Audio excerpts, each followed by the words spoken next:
కేసీఆర్ గారి సచ్చులో తెలంగాణ ఉత్సవాన్ని నినాదంతో ఆ రోజు 11 రోజుల పాటు కేసీఆర్ గారు ఆమరణ నిరాహార దీక్ష పూనుకుంటే మరి తెలంగాణ జాతి అంతా కూడా వారి వెంట నడిచి ఒకే మాట ఒకే బాట అని చెప్పి పెద్ద ఎత్తున ఆందోళన కార్యక్రమం చేస్తే ఈ ఆందోళనకు మరి తలొక్కి కేంద్రంలో ఉన్నటువంటి కాంగ్రెస్ పార్టీ దిగొచ్చి ప్రకటన చేయడం జరిగింది.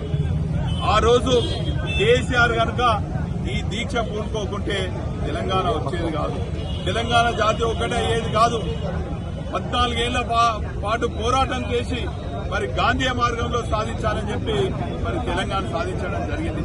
సాధించినటువంటి తెలంగాణలో కేసీఆర్ గారు అద్భుతంగా భారత రాజ్యాంగ నిర్మాత అయినటువంటి అంబేద్కర్ గారి ఆలోచన విధానంతో పేద బడుగు బలహీన వర్గాల అభ్యున్నతి కోసం అందరికీ విద్య వైద్యం అందియాలని చెప్పి 10 ఏళ్ల పాటు మరి అద్భుతమైనటువంటి పాలన కొనసాగించిండు ఈ తెలంగాణ రాష్ట్రాన్ని. దేశంలోనే ఈ రాష్ట్రం ఒక రోల్ మోడల్ గా మరి ఆ రోజు కనబడ్డది.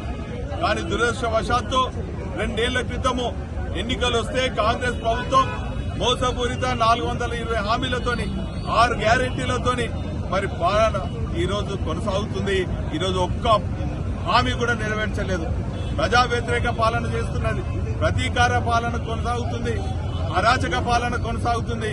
అందుకే మరొక్కసారి ఈ దీక్ష దివస్ సందర్భంగా యావత్ తెలంగాణ జాతి అంతా కూడా ఈ ప్రజా వ్యతిరేక పాలనకు చర్మగీతం పాడాలని చెప్పి 11 రోజుల పాటు ఈ దీక్ష దివస్ సందర్భంగా అనేక కార్యక్రమాలు చేస్తున్నాం, ప్రజలను జాగృతి చేస్తున్నాం.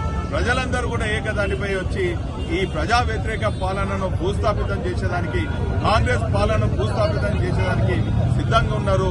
దానికి మరి ముందు వరుసలో గులాబీ సైనికులు ఉన్నారని కూడా సందర్భంగా తెలియజేసుకుంటూ 11 రోజుల పాటు కార్యక్రమంలో భాగంగా ఈ రోజు హన్మకొండ బీఆర్ఎస్ పార్టీ కార్యాలయం నుంచి అమరవీరులకు నివాళులు అర్పించడానికి పెద్ద ఎత్తున కొవ్వొత్తుల ర్యాలీ నిర్వహించడం జరిగింది.